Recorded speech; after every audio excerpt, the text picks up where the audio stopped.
Hi, I'm Stella O'Malley, a psychotherapist in Ireland. And I'm Sasha Ayad, an adolescent therapist in the United States. Through in-depth interviews, personal stories, and psychological exploration, we probe the gender landscape within contemporary culture. And we consider the implications of prioritizing personal identity over other aspects of the self. This is the thinking person's take on gender. Join us as we look at gender from a wider lens. Howdy. Hey Sasha, how's it going? It's going well. How are you doing today?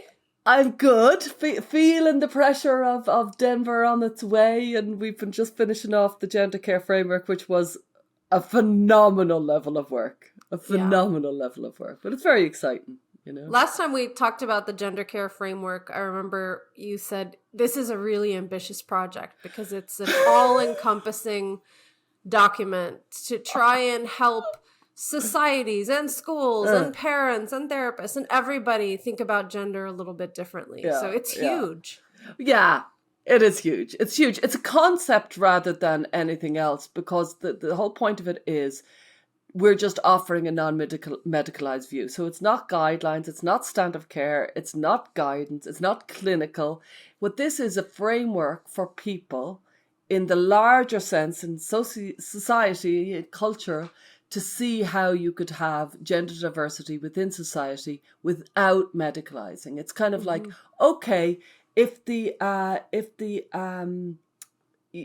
some group want to medicalize identities, that's fine. They're perfectly free to. And that's how they're going to go with, evidence base and with standards of care, with clinical guidelines that they're perfectly entitled to. We're going a completely different way in Genspect, and we're saying, how about offering a non-medicalized, a view of a non-medicalized view of gender diversity? And it's hard. It's almost like up the road is the psychiatrist talking about antidepressants and anti-anxiety and the different dosages and how they should handle it. And the psychotherapists are down the road saying, well, how about you bring some poetry into your life and you deepen your relationships and you talk about getting out into nature and maybe you join a choir. So it's a completely different view, and it's not negating the fact that there's people up the road talking about medicalizing. It's just, that's not our bag. We're going to focus now on the non-medicalized identity. So it's definitely conceptual. And it's exciting. It's a preliminary version that will be released in Denver. And then we hopefully get, inspire all the great thinkers. We've got some brilliant thinkers already. Colin Wright did an amazing contribution. Christina Buttons did something really, really brilliant. Holly Lawford-Smith, she did an amazing contribution. I have too many to mention. I'm sure I'm going to offend everybody by not mentioning them. Stephen Levine, Joe Burgo and stuff. But yeah, it's really good, but massively ambitious and exhausting. I'm sure. I'm so glad to be at the end of that one. And the conference hasn't even happened yet as of this recording, but you're already so tired. Well, it is the prep work that is hard. I'm haggard and I'm wasted. So anyway, you don't look haggard and wasted. Oh, so Sasha. You don't. Well, you look like the fragrant flower that you always are. And I mean, today there is construction going on, so I'll just give our listeners a heads up. You may or may not hear some noises, but I think right now it's pretty quiet, so we should be good to go. How's life been for you? Life has been good. I was traveling for about a month, from the Annapolis retreat to going to help my mom with some health stuff to the SEGM conference in New York, back home. So I've been on the road for quite a while. I just got back.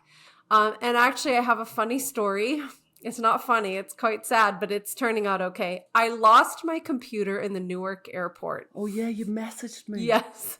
Oh, my God. I think I'd go mental. How did you lose it? Well, I was working at a cafe, and the table was kind of like this brushed aluminum silver color, and my computer is silver. This is the story I'm telling myself, okay? And I had my carry-on luggage, and I had my bag, and I had like my phone plugged in charging, and my computer was charging, and I had all this stuff. And I realized kind of haphazardly that my flight was boarding, and I didn't realize it was boarding. So I go, oh, horrible no, I better, so I told myself in my head, I better not forget anything. So I said, do I have my cell phone? Check. Do I have my phone charger? Check. Do I have my computer charger? So all my chargers were like wrapped up nicely and put in the bag. And I left my dang computer sitting there on the desk and I didn't realize it. So I get on the plane and the flight attendant comes up to me and he goes, are you Miss Ayad? And I said, yes. And he goes, are you missing a laptop? Oh my and we God. were still like parked at the gate and my heart flutters. I open my computer bag. It's heavy as hell because of all the crap in there, but there's no computer. So I said, oh my God, I am missing my computer. What do I do? And he's like, I'm sorry, ma'am, we're taxiing. We cannot stop and get it. We cannot let you off, but it'll be safe in the Newark airport for you. And I said, which you're flying away from. Exactly. And I said, can I just get off the plane? Like, can I just leave? And he said, no, do you have bags checked? And you should have done like Rachel and Friends. There's a problem with the phalange. Well, I didn't think of it. So anyway, long story short, everybody around me on the plane was very sympathetic and they were like, oh, don't worry, with their New Jersey accent. Oh, don't worry, you'll get your computer back by tomorrow. Like, it'll be fine. And I was like, okay, well, we'll see. 4 days into it, I get back. The computer has not been located in the like computer reporting system. And so I was freaking out. But yesterday they emailed me. They matched my lost report with the item, and it is now being FedExed back to me. So I am using my fiance's computer. It's not as nice as my computer, which I miss very much, but all is well, and I will survive. And I've still been very productive in the last few days. Wow. So I wanted to let everybody know that I am moving from MailChimp to Substack. I currently have a newsletter where I talk about, something that was interesting that caught my eye and I relate it back to gender, as you and I have a habit of doing. We relate everything back to gender. But I actually am starting a Substack and I'm very excited about it. And I think by the time this episode comes out, it would have been transferred over. So it's going to be sashaayad.substack.com. And I'm calling it Gender Therapy Session Notes with Sasha Ayad. Nice. So I'm very excited about it. It'll have different sections where I summarize what I've been up to that month. It's going to be a monthly newsletter. I'm going to talk about conferences that I attend. I'll talk about stuff happening in my parent membership group. I'll update people about what we covered on our podcast. And I'll talk about, what I'm listening to, what I'm reading, what I'm watching on Netflix. And I'll kind of offer parents, what's one simple thing you can try this month with your kid? And it'll be really that's nice. Boiled down and simple. It's not going to be a 300-page, essay or book. It's just one easy thing you can do. So we'll see how it goes. I'm really excited about it. Good for you. We'll be Substack sisters, huh? Yes, because you've been on Substack for a while. Do you like it? Do you like the format? I love it. I was very resistant. I think it was Graham Linehan who used to say to me, God, you should go on Substack. It's lovely. And I was like, oh, I've heard that so much. Check out this new platform. It's so good. Like, get away from me. But actually, it's a really lovely, easy, intuitive platform. Yeah. And I find some of them are really counterintuitive, where it just doesn't make sense. And this one, I have to say, I love it. I think Substack is I think it's actually where it's at. I think it's the new media. I really do. I think and it's visually appealing. It's nice to look at. It's not too distracting. It's calming. Yeah, I really like it too. Yeah. Okay, so should we jump in today? Okay, I think it's going to be an interesting episode. Well, I always think that. That's what we're doing here. We think this is all interesting. We wanted to talk about, the idea started as kind of like myths about gender. And as we discussed it, we recognized that what we're really trying to do is highlight points that get overblown and get used as kind of rhetorical strategies by different sides of the debate to try and make a point. But by overblowing these ideas, people lose a lot of nuance and complexity. So we're going to be talking about kind of like myths or misunderstood or overblown points from all sides of the gender debates. I think it's really important that we're addressing it because there are myths. We all know there are myths. And then there is probably more exaggerations and kind of blanket statements, black and white blanket statements on every single side of the debate. And they're not quite true. So the amount of time somebody says something and you kind of go, well, and then they run on and they say something else. And there's often a truth there, but the actual statement doesn't cover it. It's a blanket statement. It's kind of a lot of sledgehammer facts. Maybe it's because of the world we're in, because of social media, or maybe it's just a reflection on this is such a complex issue. To actually say what's actually going on every single point requires a few boring sentences rather than sound bites. Gender doesn't work with sound bites. It just, if you think it's simple, you've missed it. Yeah, for sure. And I know you were talking about how when you give presentations, I'm imagining for schools or health, mental health clinics, you often start with a couple of big myths. I mean, these I would say are definitely myths that are used to kind of convince people to just literally affirm a child's identity. So do we want to start with those kind of big myths from the gender ideology side? Yeah. I find, like, I gave 2 talks this week to schools and I did start with the myth, and every time you can see them you can see the faces, because it's generally teachers often I talk to in schools. It's the staff I talk to. And you can see them thinking, oh, is this not true? You can see, it gets them, you know what I mean? And the big one big one anyway, I often start with is trans is not the new gay, you know what I mean? And you and I have done this and we've talked about it, but it is unbelievable how many people just presume that it's not that they think it's the same as being gay, but they think it's developmentally the same as being gay, that it's something that just kind of evolves within somebody. They often haven't thought about it very deeply, and they think there's just some sort of thing that's called trans somewhere in them, and you have to help them out because they've been unfortunately chosen ones with this very difficult condition that has been bestowed upon them somewhere between being a fetus in their mother's stomach and being born, that there's something trans in them. And so that's a big one. Yeah. And this kind of relates to the idea that trans is this fixed innate property of a person, and that it's through the let's say the course of discovery or self-reflection, or sometimes maybe it's very obvious that a person is going to, quote, discover this about themselves, and that it's the job of people around them to just facilitate that kind of unfolding, the kind of butterfly coming out of the cocoon situation.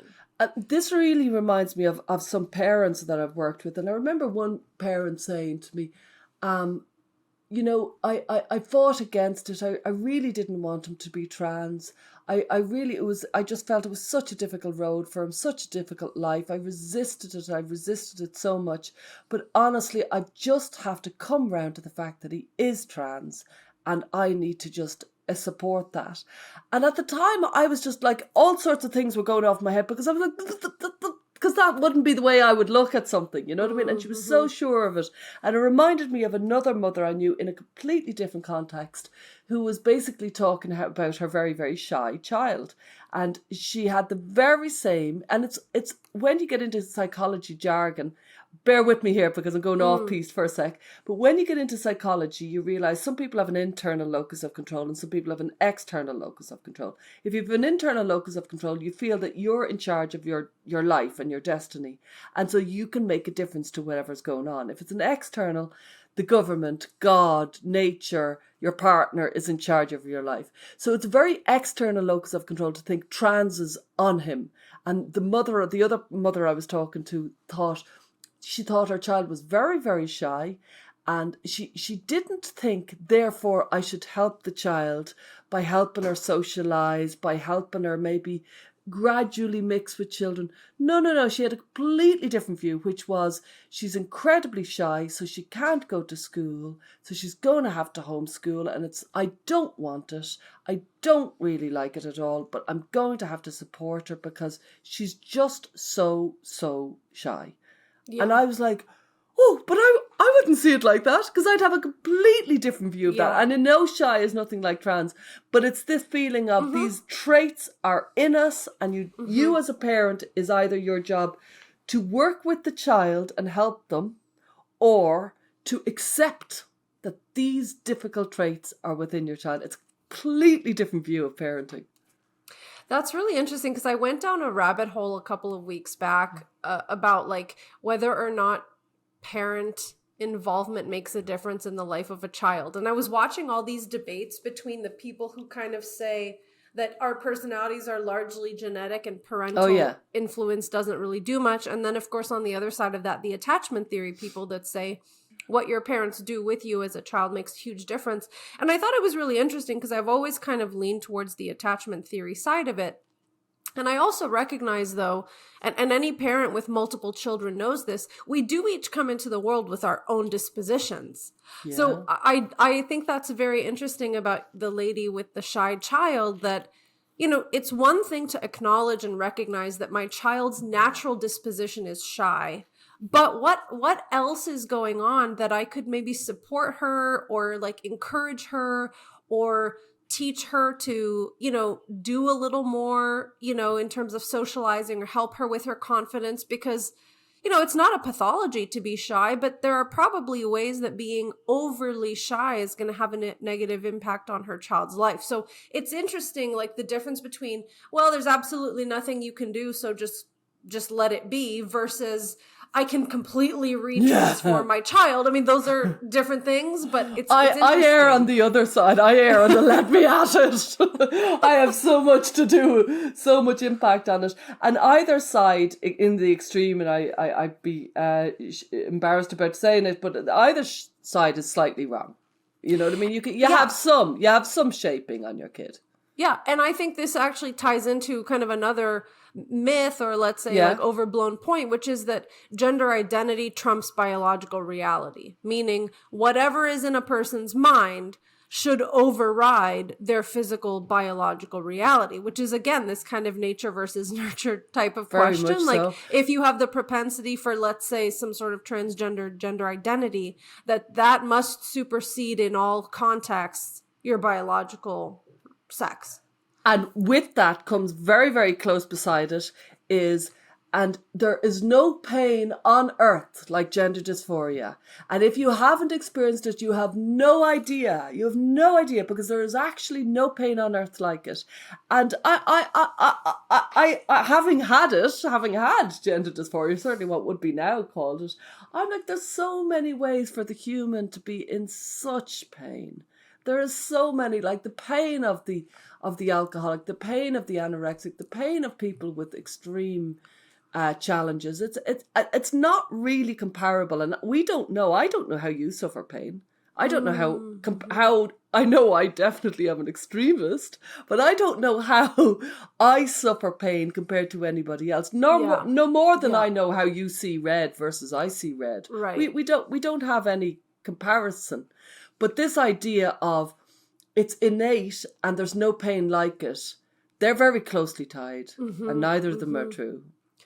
Yeah, I mean, this kind of goes back to the fact that we can never really understand another person's experience fully. We can try to empathize, we can listen carefully, we can try to imagine, but nobody knows what it's like to live somebody else's reality. And I think you can acknowledge that. Like, I never had the exact type of gender dysphoria that Stella O'Malley had. Yeah. But I've had some issues around gender and sex, as we all have.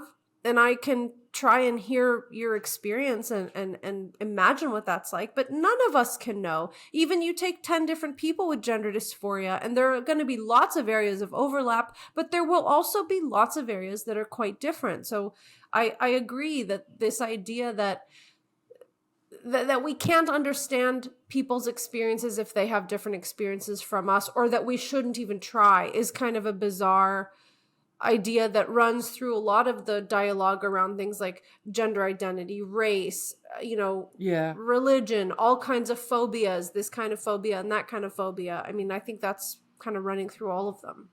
Yeah. I was talking with, it was actually a politician, and he said, well, if you misgender somebody, we can't imagine how devastating that is. And this was a well-informed person. And I said, well, slow down. We kind of can. We've all been misgendered every so often. People have mistaken our identities. very often. People, you know what I mean? So people have kind of made this kind of glow around gender dysphoria.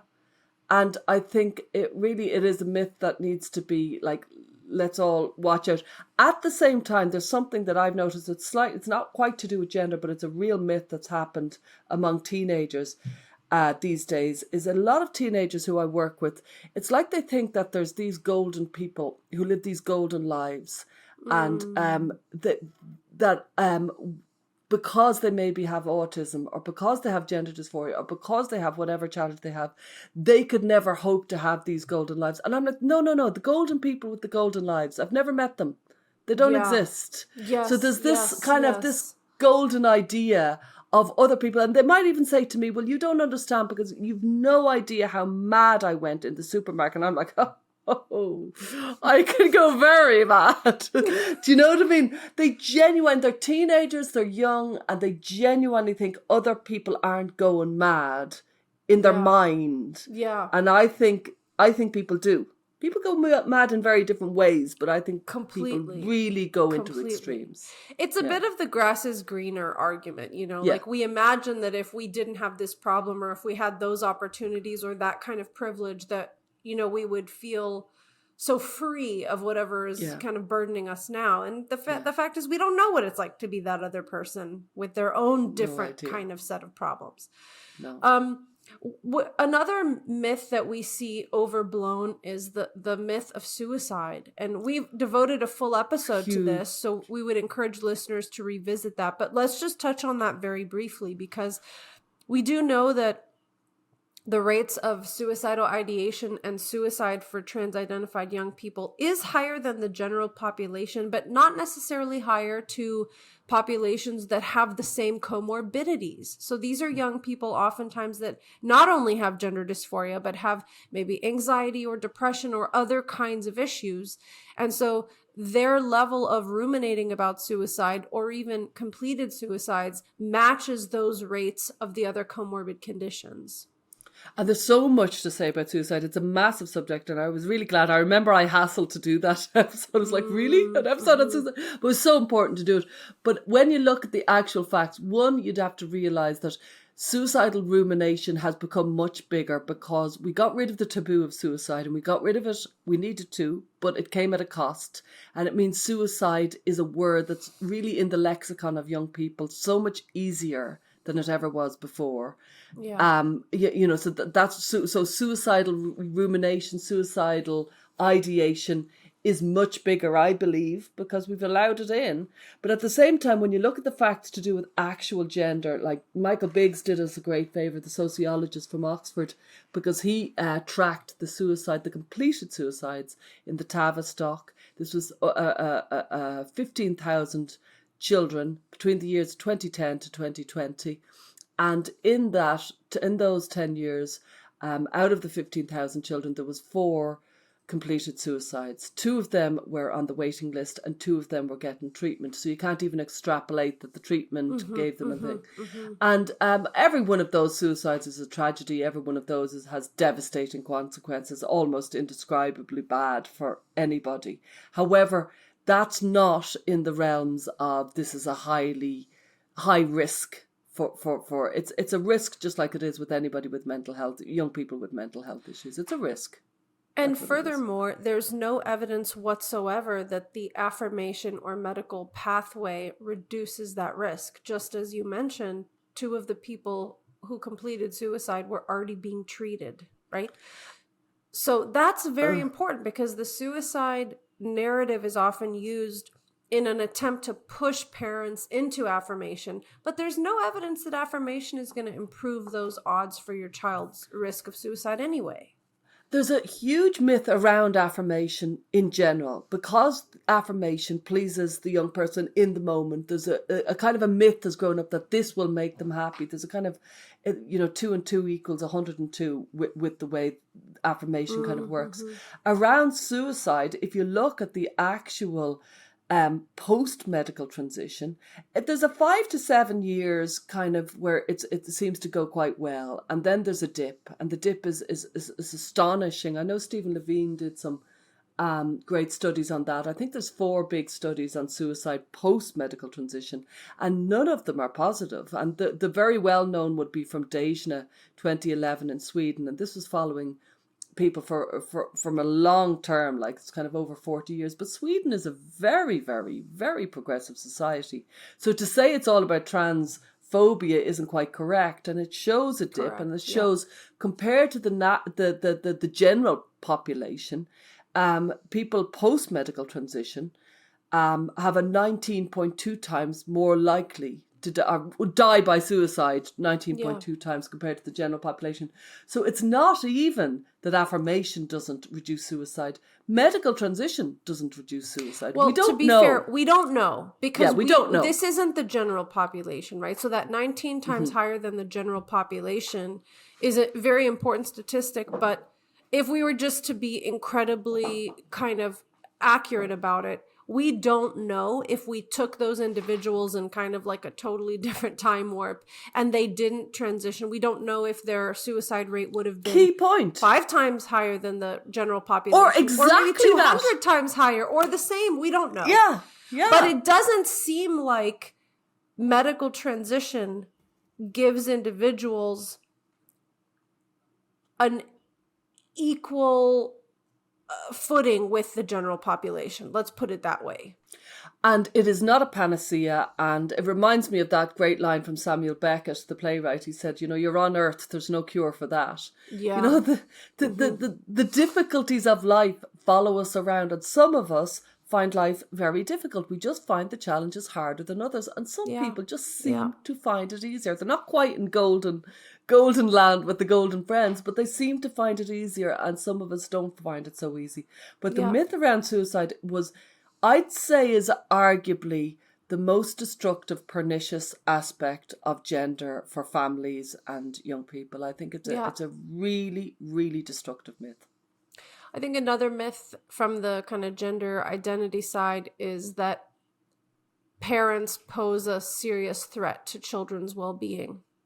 And we're going to talk about this a little bit later when we talk about myths from the more, let's say, gender critical side, right? Because we acknowledge that can happen. But I've talked to thousands of families. I can't think of more than a handful of families that said, actually, if our child transitions, we're not going to have a relationship with them. The vast majority of parents, even the ones that are very concerned and want to slow things down, would never abandon their children, would never kick their children out of the house, would never tell their children, it's me or transition. Like that kind of ultimatum, I've rarely, if ever, heard that. So that's a big myth that I think, you work with a lot of schools and teachers. I'm sure that causes a lot of problems. Yeah, I think another thing very connected with that is this idea that if your parents don't agree with you, this is devastatingly difficult for a child. And I'm like, well, for millennia, parents have disapproved of your best friend when you're a teenager, of your clothes, of the way you stand, of the way you talk. That's what parents do. And parents are in a bind because as a parent, I have to say this, we it's like parents are, when we have children, we don't know if we've done a good job until they become adults. And we're constantly assessing if it's working out. Really from, 10 or 11 onwards, we're thinking, is it working out? Is it working out? Are we doing it right? Are we doing it right? And every single thing, whether the child slouches or is talking in a certain accent or is, wearing crazy clothes or crazy makeup or embarrassing you or really depressed or really distressed or has gender dysphoria, we constantly think it's a reflection on us. And so many parents are thinking, I'm not allowed to say my values to my child because it's going to devastate them. And I'm like, but that's what we do. That's what we do as parents. We have our values. That's why we had our children, to kind of be part of our thing, which is our family tribe kind of thing. And these days, just suddenly giving your child guidance to raise them in the way you want to raise them has become apparently a hurtful thing. I know I'm kind of going off left here a little bit, but it's a real thing. The parents think they can't say, I don't agree with your friends. I don't agree with your choice of friends. I think they're problematic. Parents are afraid to say that these days. And that is what a lot of, the very superficial kind of affirmative clinicians say, that if you don't kind of adamantly agree with your child's self-declaration, that is harmful and traumatizing for them. Yeah. Just like the people who said if a person is misgendered, it's like completely devastating to their well-being. So that's a very kind of in line with all of that.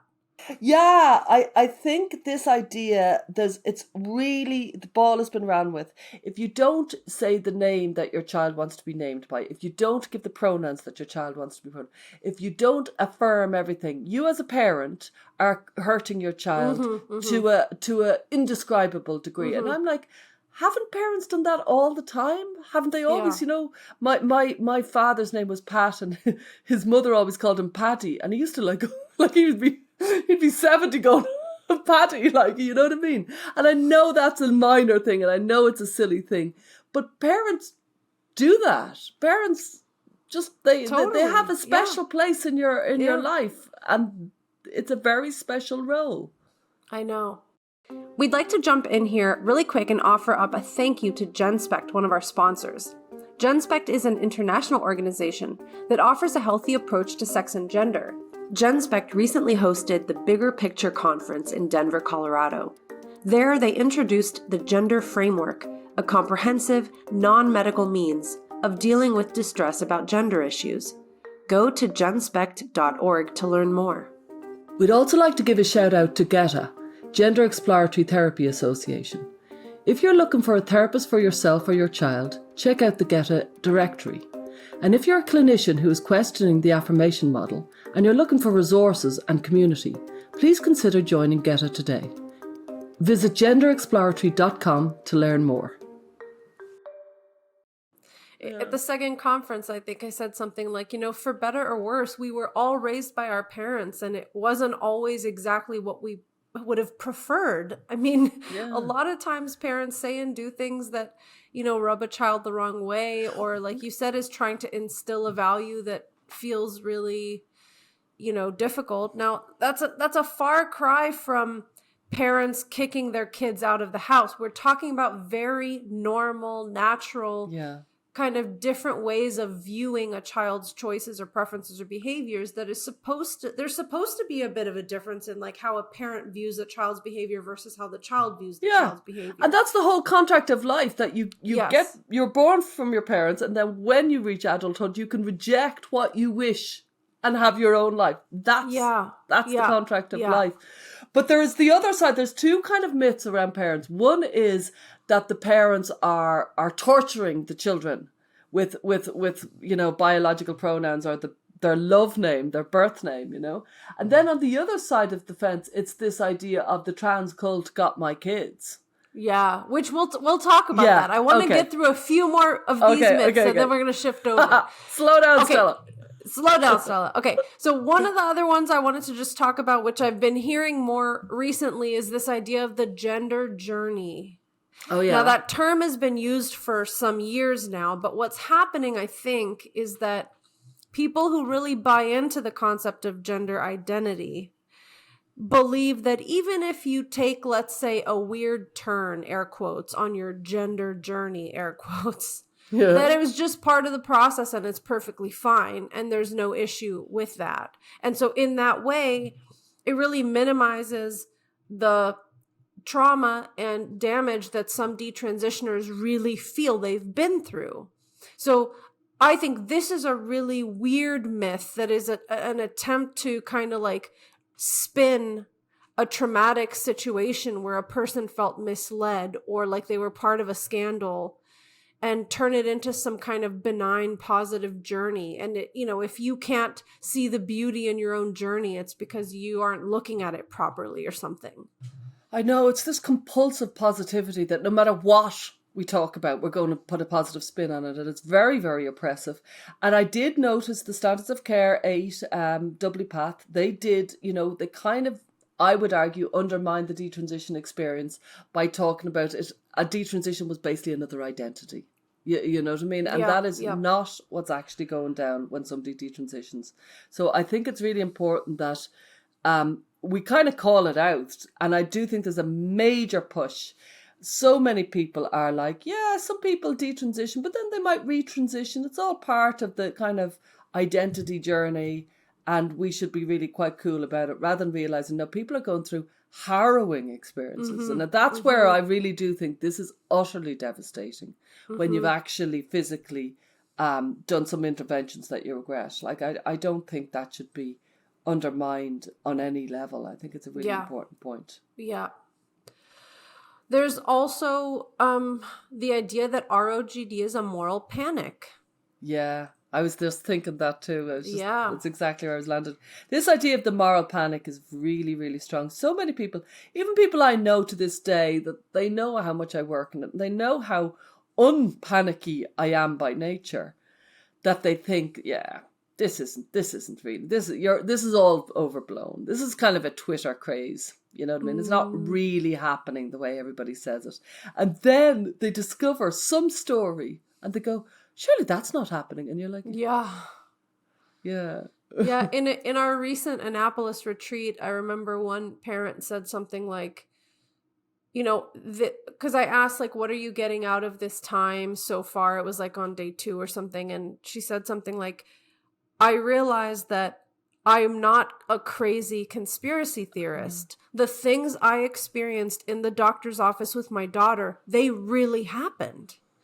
And I'm not crazy to have felt that way. So I think this idea that people are morally panicking and blowing something out of proportion or exaggerating is thrown around so much that a lot of parents kind of can't trust what they've actually seen with their own eyes and what they're actually experiencing with their own family. And it's so soul crushing to basically be told that you're making it up or you're just exaggerating something that you feel in your gut, like something is not healthy here. It's very interesting. It's very there, dear. It's very kind of calm down, dear, you know.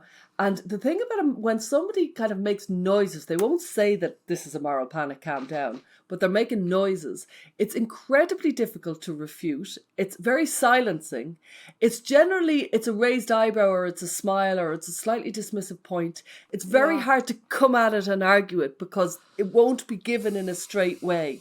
And that's what makes it so frustrating because you're just going, and you haven't actually been able to clearly defend what's actually going on. So it's a nasty side of the many myths that are out there.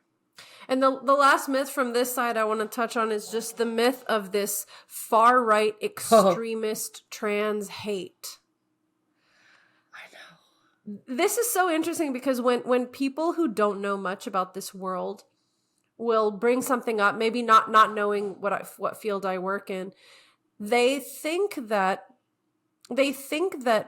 trying to restrict, let's say, gender medical interventions for under 18s is coming from hate.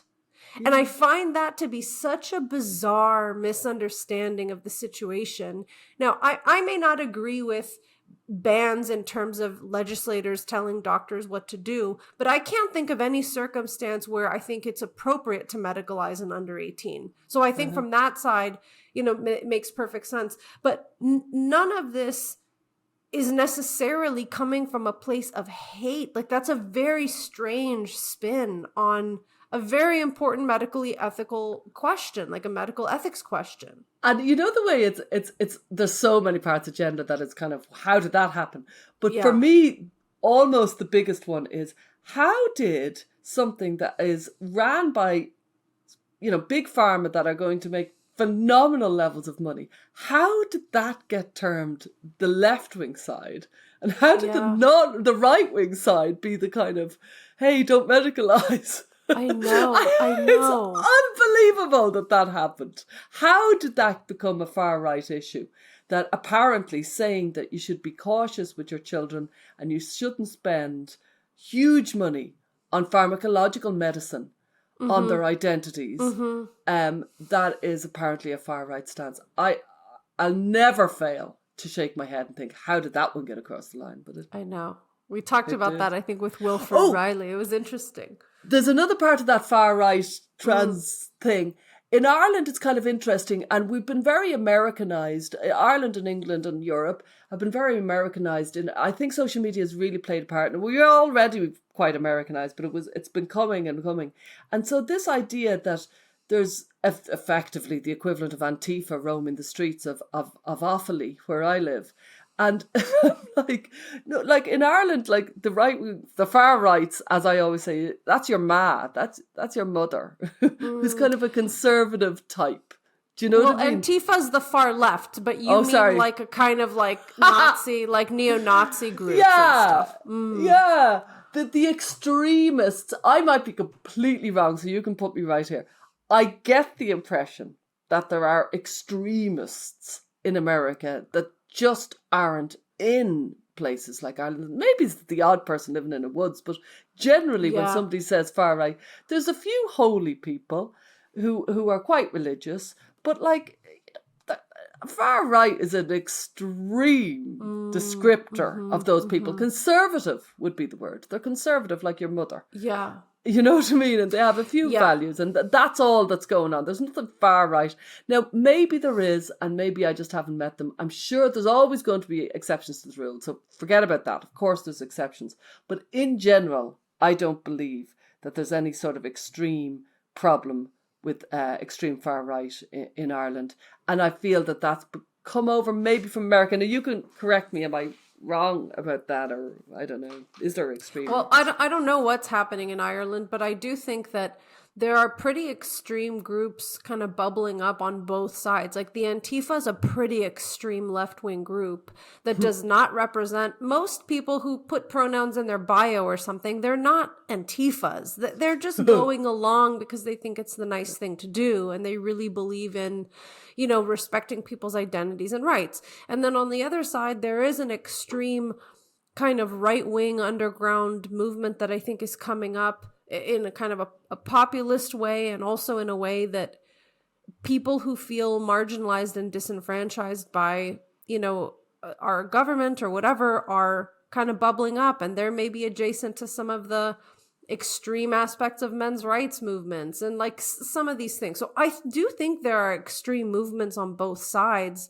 which have a specifically American cultural flavor. And it is interesting the way these online conversations can export an American version of like a political movement or an identity movement to other countries where maybe it doesn't even apply the same way anymore. Like what religion means in Ireland is so different from what religion means in America with like our Southern Baptist roots. And like, it's just very different compared to the kind of Irish Catholic thing. So it's funny to see how these movements get kind of transported to other places.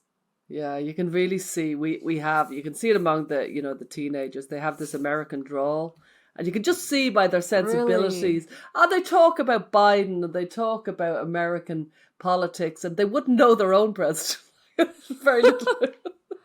That's so interesting. I know, it's so extraordinary. And they talk about racism as if we had some sort of history of slavery, and it's like no, we were the indigenous. That's who we were. And not only that, we are racist. We're racist to Irish travelers, but we don't have any history of slavery. You know what I mean? We don't have the equivalent of American culture. We just don't have it. Context. Well, it didn't happen in Ireland. We were colonized. I heard that in Ireland, the Irish were actually kind of treated as though they were like the black people of the region, that there were weird issues around race that are different but like adjacent. I don't know if I'm getting my history wrong. There's a famous quote from The Commitments, which is a famous Irish film. It's a funny Irish film, and the guy in it said, the Irish were the blacks of Europe, and then he said, and the Dubliners were the blacks of Ireland. Then he said, and the north side were the blacks of the Dublin, and he kept going into minority, and his point was really that we were seen, and we were for many years, you know what I mean, by the English in particular, as lesser, you know what I mean? So there's famous kind of signs in windows where they'd say no Irish, no blacks, no dogs, and stuff like that. And that's very famous. Yeah. And if you look at the history of the world, you'll just see colonists. People colonized all the other countries. That lovely quote: "We are born of risen apes, not fallen angels." And the apes were armed killers beside. So what should we wonder at? Should we wonder at the poetry or the music, or should we wonder at the wars?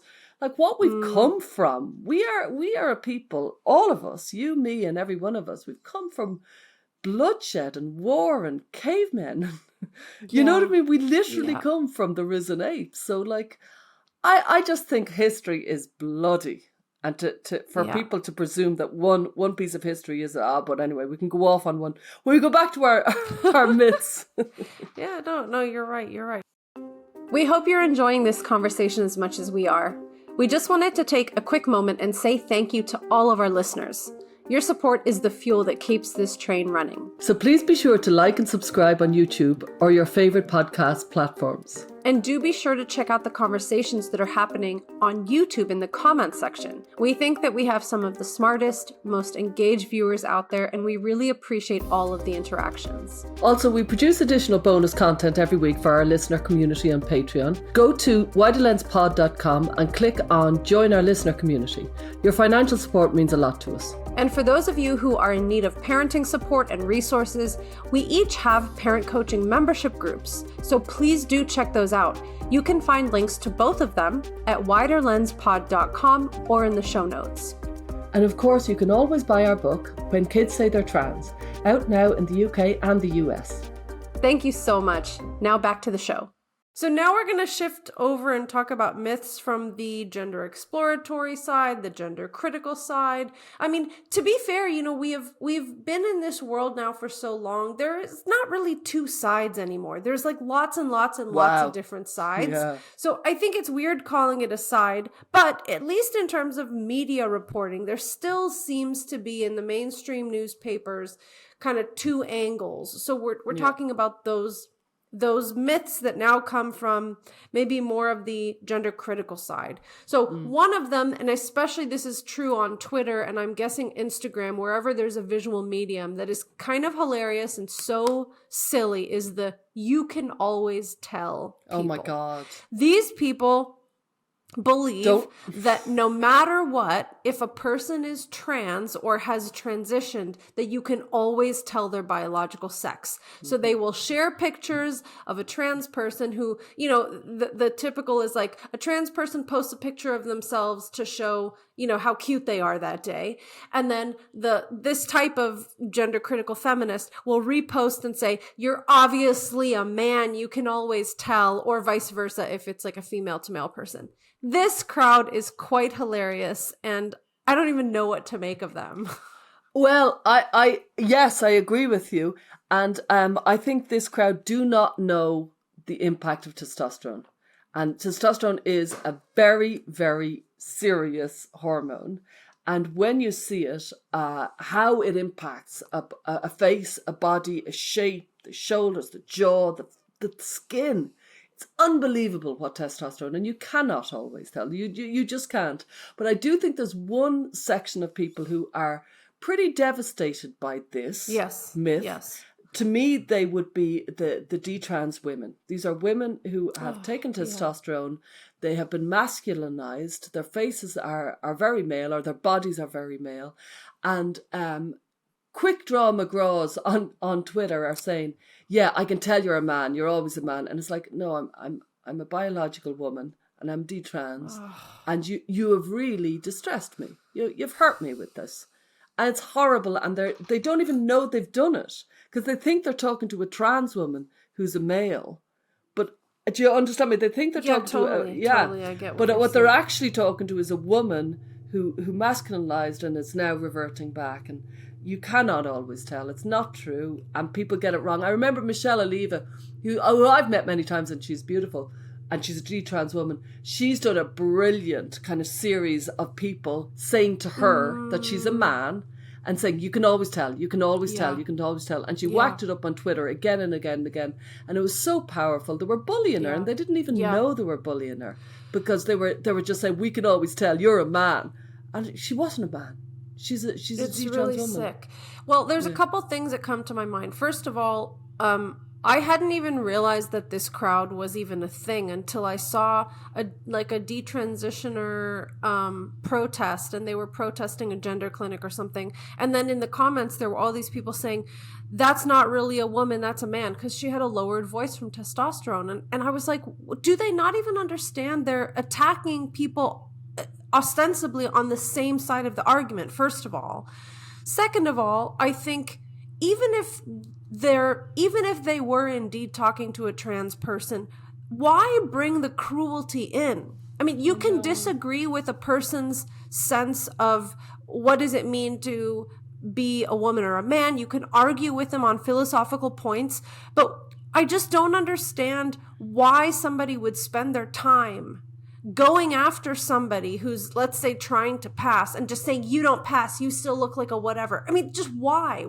I don't even understand why. Certainly, it's not gender critical, because it's very based on stereotypes, and it's based on looks, and it's fundamentally not. Yes. If we're going to be purist about what a gender critical viewpoint is, that's not gender critical. Not it. It's very much just like, it's almost like women attacking each other based on their appearance on the internet. Like, you did your makeup terribly or something. I mean, it's that petty.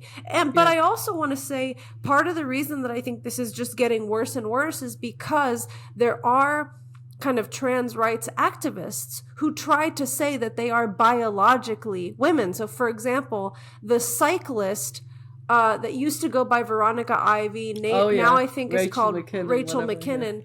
No, the other way around, but Okay, is saying these interesting things like, I'm a biological woman. And when prompted about why do you think that, Rachel's a biological male, by the way, but Rachel basically uses this weird argument to say, well, biological means made of biological substances, like cells and tissues and blood and nerves and veins. And I have those things.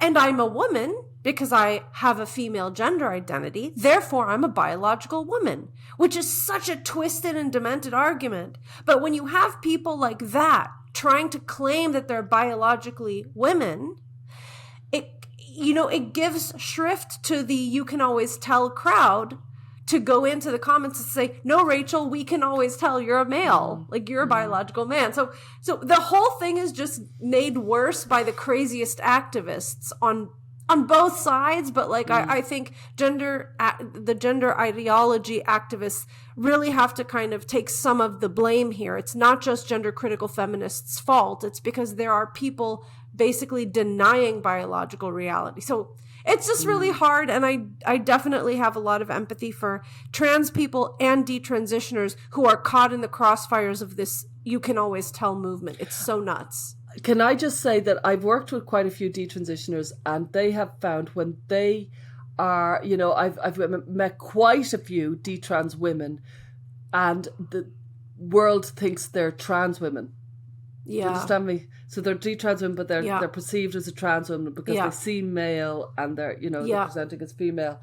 And so we're going to have to, and we address this in the gender care framework for Genspect, but we're going to have to navigate that fact. You know what I mean? That people are now going to look quite androgynous and ambiguous, and up until about 10 years ago, our biological sex was effectively public property because you could see it visibly. You could see whether somebody was female or male.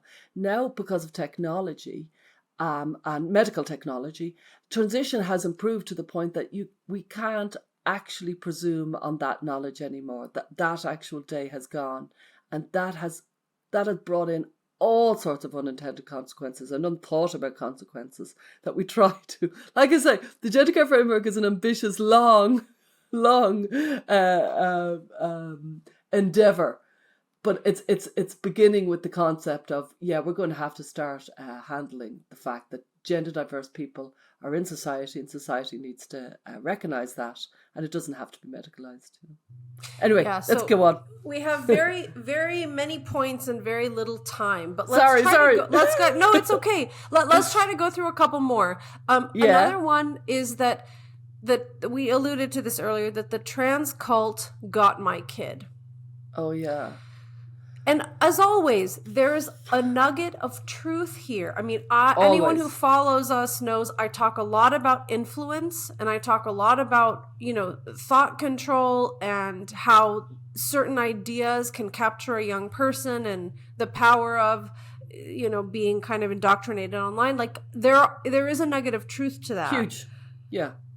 But the part about it that I think is exaggerated is that there's absolutely zero to do with family dynamic, that there's zero that a parent can do to support their child in a healthy way, and that everything is the enemy with a nefarious purpose, rather than maybe there are well-meaning people going along with this who aren't actually trying to, quote, brainwash your child. They may really think they're doing the right thing by talking to your child about their, quote, gender identity or whatever. So that's the part of it that I think is exaggerated a bit. And it kind of reminds me of, remember when I was talking about the internal locus of control and the external locus of control? This idea that it's either trans got my kid, it's within them. And I was just reading a study. I've become an expert because I've been reading so much recently. But I was reading a study, and it's so interesting because it's exactly what I've seen reflected in Genspect and the GDSN and stuff, which is mothers are more involved either direction with trans. So they're either more involved with the affirmative, and they're kind of beating down the door for pronouns and names, or they're more involved in the gender critical way, and they're beating down the doors to see, if they can move the child beyond it. And fathers tend to be just less involved in the gender issue. And I think that's very, very interesting. But this whole idea of the trans cult got my kid and there's nothing I could do with it, I think it's rendering you powerless. And there's plenty a parent can do. And it's almost comforting to think there's nothing I can do about it, because you're just so overwhelmed. To hear that there's nothing I can do about it is almost relieving. And it's exhausting to think there is things you can do. Me and you, Sasha, we wrote a book saying there are things you can do about it. But our point was you can do things about it. Here's a million different things you could do about it, and they're all tiring, but they're probably worth it. Another myth that I think is really important is kind of like a two-part myth. Number one, that if a child doesn't have a childhood history of gender dysphoria, then they're ROGD. But if they do have a childhood history, then they may be a real trans kid. Now, not all gender critical people believe this, but I hear this a lot, especially in kind of mainstream circles. And I guess the second part of that is that, older teens or young adults don't need protection from making irreversible changes. So I think, it's this idea that if you have a long history of it and you're young, you need protection. Or if you don't have a long history and you're young. But if you have a long history or you're older, then you can totally make any decision you want, and there's no reason to be concerned about it. I'm really glad you've raised this. Obviously, with my history as a kid, I'm particularly protective over those little kids. And I feel there's going to be a few splits. Anybody who knows anything about politics and history are aware that, this movement is going to go different directions. Of course it will. And there's going to be, and I can see it coming quite soon, where there's going to be one camp who will say, trans those little kids that have been gender dysphoric since their childhood. I've seen it at a few conferences recently. I've noticed it. There's no doubt about it. They're saying, if you want to trans kids, trans those ones. And I'm like, no, they're the ones with the kind of 61 to 98% desistance rate, according to every study ever carried out. Leave those particular kids alone. They're the ones that don't seem to have a high rate of comorbidities. You know what I mean? So there's a kind of split between the ROGD camp and the childhood onset camp, and it feels to me that the little kids could end up, because they are impacted by ROGD, because they grow up. They're like me as a kid, and they grow up in this gender environment, and then they discover the internet at 10, and they take on all the kind of sensibilities of the ROGD kid, having had childhood onset gender dysphoria. So I think that myth about let them off, let those kids trans, is frightening, and it's going to be, I think, a huge issue over the next 5 years. Yeah. And, we've met so many detransitioners who started their transition as adults, and they had serious mental health complications. They were not really given a chance to explore all the things their gender dysphoria could mean. And they also deserve to be cared for and given the highest quality psychological care, rather than just being kind of treated as though this is like a cosmetic procedure that if you want it, go ahead and get it. And I think there's some detransition have spoken so well about that. Michelle Oliva, again, she gave a brilliant presentation for Genspect showing she was an adult, and this is why I shouldn't have transitioned, and I shouldn't have been allowed to transition because of all these reasons. She was so clear in her mind about what had happened. Richie is another one that we've interviewed, and he was very clear about why he shouldn't have transitioned as an adult. So this idea that this is all about the kids and let them adults at it, like you say, let the young kids, and I'm like, leave those kids alone. And then the adults, and it's like, what about protecting vulnerable adults? Vulnerable adults are just as vulnerable as anybody else. Yeah. So they're two huge issues. Another one is that kids are always the ones estranging. Oh, this is another, it is a smaller myth than the myth of parents always being a danger to their child. But there are cases where a family creates an ultimatum, like, if you do this, if you transition, we don't want to have any part of your life. I have heard a few cases where parents say that, and there are lots of cases I'm sure that I don't know about where parents really do kind of kick the child out. I know that does happen. Yeah, but there's two myths, like we've kind of touched on both, but on one side it's like parents abandon their children. They throw them out. On the other side, the children abandon the parents. And it's more nuanced both sides. You know what I mean? And in fairness, like, for so many, thousands of years, children have grown up and they have kind of moved away. As I heard Lisa Marchiana say it in Annapolis at the retreat, part of the deal of having kids is losing your kids. You know what I mean? They leave. You know what I mean? And I think back in the day, people had many kids. So you lost a few of your kids. They went. But these days, you're only having one or two kids. And the child leaving you behind and effectively rejecting your values, it seems to be a constant. If you look at literature, if you look at history, it was always there. But these days, I think it's more devastating because it's such a kind of atomized life that our family, our small little tiny family, is everything. And I think it's hurting people more, I think. Yeah, and I just want to point out that this is a function of an individualistic culture, too.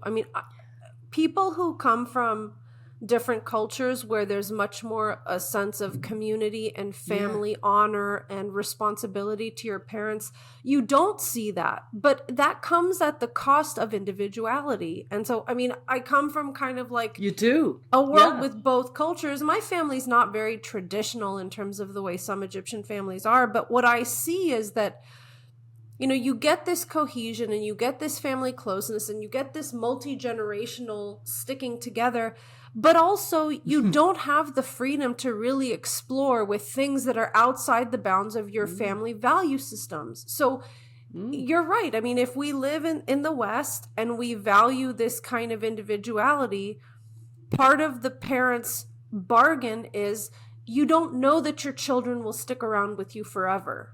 Yeah, and that has really undergone change in the last 100 years, like the concept of filial obedience and filial duty, and the idea that you will be definitely around to look after your parents in old age.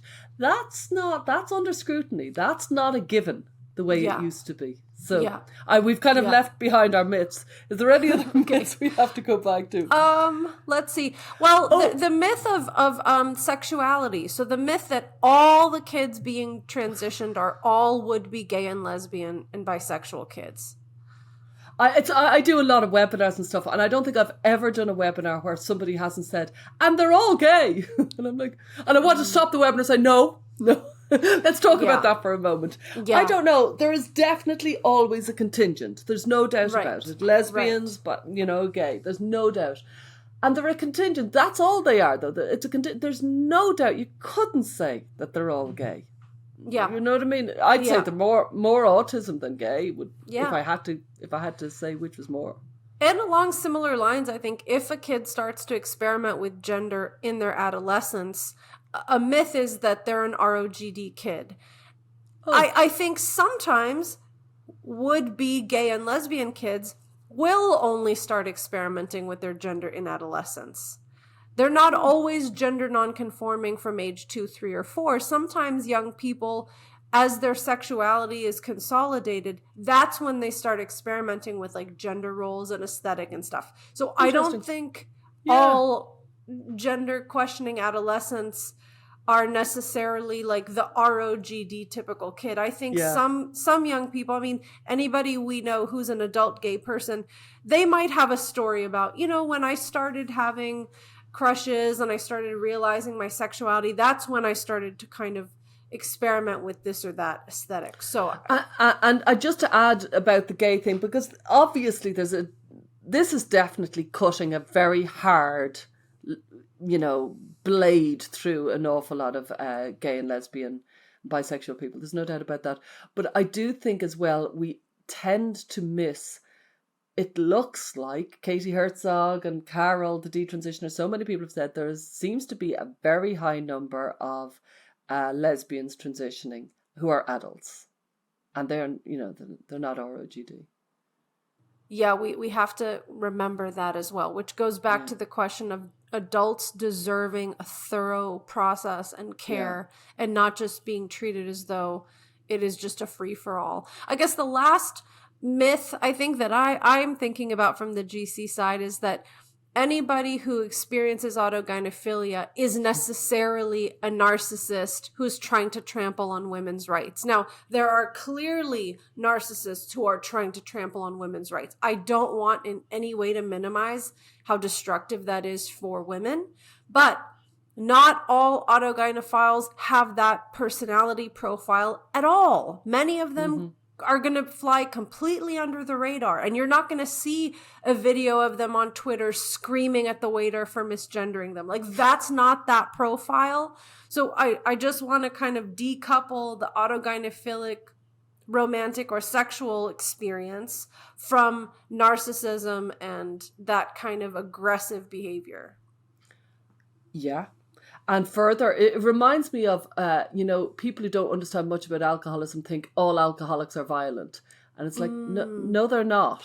No, they're not. There's some sad, quiet alcoholics who sit in the armchair and just get drunk quietly. Yeah. Yes, there is definitely a connection with violence and alcoholism. There's no doubt about it. So I'd say it's very similar to autogynephilia. There's definitely a connection. I don't know the stats, don't know the research, but you can see there's connection with autogynephilia and narcissism, and also, inappropriate behavior, sexual behavior. And there's also the quiet AGP that we're not hearing about because they wouldn't be on Twitter yelling their head off. Exactly. Yeah. You're not going to see them. That's right. That's a big one. Do you know what's one thing to give people hope before we finish? Many of us, certainly me included, I've never thought so deeply about what it is to be a man, what it is to be a woman, what it is to be human. Is there a ghost in the machine, some sort of essence within me? And I do think in the long run, we're going to come out a more thoughtful, eventually, Pollyanna here, but there's going to be, there's so many deep thinkers really pushing their brains around this that I think there will be some, maybe 10, maybe 20 years from now, there'll be some very interesting theories. I hope so. It's all very interesting stuff. I spoke with somebody yesterday who was saying with his child going through this, it totally gave him the opportunity to question what he believed it meant to be a man, like, and what does it mean to be a woman? Like, you know, for some people, the kind of arguments that feminists have been trying to make for a long time didn't really land until this gender revolution. So there's always something interesting to learn, even if we have serious issues with some aspects. So yeah. Okay, well, we covered the myths for today. That was interesting and fun to talk about. And I've no doubt we've missed some, so make sure you put it in the comments. Make sure you tell us, hit us over the head with the myths that we've missed. We're very interested, and you know, we've got our you know, parent content group, and we're always interested in people adding to the conversation, because we don't intend to make exhaustive kind of conversations. We're trying to add to it, you know. Yeah, so whether it's in the YouTube comments or within our listener community on Patreon, please let us know what we missed and some other interesting myths that you can think of. Yeah. All right, until next time. Bye. Bye. Thanks for joining us this week on Gender, A Wider Lens. Listener support means a lot to us. If you enjoy the show, please like and subscribe on iTunes and leave a review. For more information, visit widerlenspod.com. There you'll learn about joining our listener community, how to contribute to our show, and where to find us on social media. Our discussions are for educational purposes and are not intended as a substitute for mental health services.